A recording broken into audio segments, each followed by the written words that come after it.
രക്ഷാപ്രവർത്തനം നടന്ന സമയത്തെ ദൃശ്യങ്ങളാണ്. രാത്രിയായതോടുകൂടി തന്നെ ഇന്നത്തെ തിരച്ചിൽ നിർത്തിവെച്ചിരിക്കുകയാണ്. ഇനി നാളെ തന്നെ അത് പുനരാരംഭിക്കേണ്ടതുണ്ട്. കാരണം ഒരാളുടെ മൃതദേഹം ഇപ്പോഴും അവിടെ കുടുങ്ങിക്കിടക്കുകയാണ്. വലിയൊരു അപകടമാണ് ഉണ്ടായത്. പ്രദേശവാസികളുടെ പ്രതികരണം കേൾക്കുമ്പോൾ തന്നെ നമുക്ക് മനസ്സിലാകുന്നുണ്ട്. ഒരു കൃത്യമായ വഴിയോ ഒന്നുമില്ലാത്ത ഒരു സ്ഥലം തന്നെയാണിത്. അപ്പോൾ ഇത് പാറ പൊട്ടിച്ച് ആ സ്ഥലത്തേക്ക് എത്തി അത് മാറ്റുന്ന ഒരു പ്രവർത്തനമായിരുന്നു അവിടെ നടന്നുകൊണ്ടിരുന്നത്. നമുക്കപ്പം CK അഭിലാൽ ചേരുന്നുണ്ട്. അഭിലാൽ, ഇന്നത്തെ തിരച്ചിൽ നിർത്തിയിരിക്കുകയാണ്. നാളെ എപ്പോഴാണ് ഈ തിരച്ചിൽ പുനരാരംഭിക്കുക?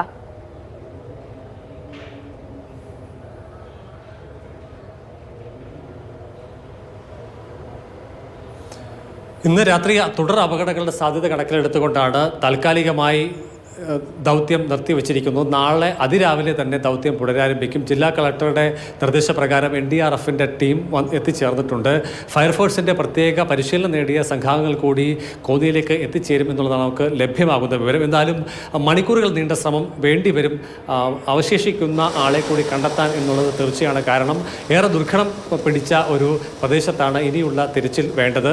നിലവിൽ ഫയർഫോഴ്സ് സംഘാംഗങ്ങളുടെ നിർദ്ദേശാനുസരണം സ്ഥലത്തേക്ക് ചെറിയ ബുൾഡോസർ എത്തിച്ചിട്ടുണ്ട്. ക്രെയിൻ ഉപയോഗിച്ച് അത് സ്ഥലത്തേക്ക് എത്തിച്ച ശേഷം തുടർ നടപടി എന്നുള്ളതാണ് ഇപ്പോൾ അറിയാൻ കഴിയുന്നത്. ഒരുപക്ഷെ വിദഗ്ധരായിട്ടുള്ള ആളുകളുടെ സാന്നിധ്യം നാളെ ഉണ്ടെങ്കിൽ മറ്റേതെങ്കിലും തരത്തിൽ തുടർ നടപടികളിലേക്ക് പോകാൻ കഴിയുമോ എന്നതിനെക്കുറിച്ചുള്ള സാധ്യതകൾ കൂടി പരിശോധിക്കുന്നുണ്ട്. എന്തായാലും മനുഷ്യ സാധ്യമല്ല ഇത്തരത്തിലുള്ള തുടർ പ്രവർത്തനം എന്നുള്ളതാണ് ഫയർഫോഴ്സിൻ്റെ വിലയിരുത്തൽ. എന്തായാലും ഇതുമായി ബന്ധപ്പെട്ടിട്ടുള്ള സമാനമായ അപകടങ്ങളുമായി ബന്ധപ്പെട്ട് മുൻകാലയളവിൽ രക്ഷാപ്രവർത്തനത്തിലും ദൗത്യത്തിലും ഏർപ്പെട്ടിട്ടുള്ള ആളുകളുമായി ആശയവിനിമയം നടത്തി കൂടുതൽ കാര്യങ്ങൾ ഇതുമായി ബന്ധപ്പെട്ടുള്ള പ്രവർത്തനങ്ങൾക്ക് ഗുണകരമാകുന്നത് സ്വീകരിച്ചുകൊണ്ടുള്ള നടപടികളായിരിക്കും മുന്നോട്ട് കൊണ്ടുപോവുക. നാളെ അത് തന്നെയായിരിക്കും ഉണ്ടാവുക.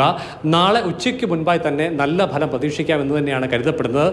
ഉള്ളിൽ കുടുങ്ങിയിട്ടുള്ള ആൾ ഈ JCBയുടെ ഓപ്പറേറ്ററായി പ്രവർത്തിച്ചു വന്ന ഇതര സംസ്ഥാന തൊഴിലാളിയാണ്. അദ്ദേഹം മരിച്ചിട്ടുണ്ട് എന്ന് തന്നെയാണ് കണക്കാക്കുന്നത്.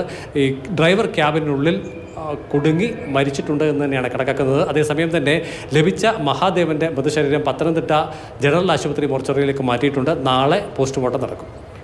ശരി അഭിലാൽ, എന്തായാലും ഇന്ന് തിരച്ചിൽ ഇനി നടക്കില്ല. നാളെ രാവിലെയോടുകൂടി തന്നെ പുനരാരംഭിക്കുമെന്നുള്ള വിവരമാണ് അഭിലാൽ നൽകുന്നത്. ഈ മഹാദേവന്റെ മൃതദേഹം ജനറൽ ആശുപത്രിയിലാണ് സൂക്ഷിച്ചിരിക്കുന്നത്. ഇനി കണ്ടെത്താനുള്ള ആൾ ഒരുപക്ഷെ ഈ വാഹനത്തിന്റെ ക്യാബിനുള്ളിൽ കുടുങ്ങിപ്പോയിരിക്കാം എന്നതടക്കമുള്ള കാര്യങ്ങളാണ് പുറത്തു വരുന്നത്. NDRF സംഘം സ്ഥലത്തെത്തിയിട്ടുണ്ട്. എന്തായാലും അതിദാരുണമായ ഒരു അപകടമാണ് സംഭവിച്ചിട്ടുള്ളത്.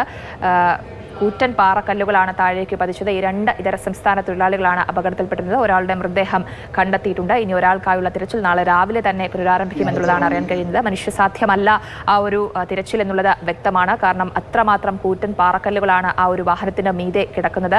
അത് മാറ്റുക എന്നുള്ളത് യന്ത്രങ്ങളുടെ സഹായത്തോടുകൂടി തന്നെ സാധ്യമാവുകയുള്ളൂ. അതുകൊണ്ട് തന്നെ കൂടുതൽ സന്നാഹങ്ങൾ എത്തിച്ചുകൊണ്ട് നാളെ രാവിലെ തന്നെ ഈ ഒരു തിരച്ചിൽ നടത്തും. ഉച്ചയ്ക്ക് മുൻപായി തന്നെ മറ്റൊരാളുടെ മൃതദേഹം കൂടി കണ്ടെത്തും എന്നുള്ളതാണ് പ്രതീക്ഷിക്കുന്നത്.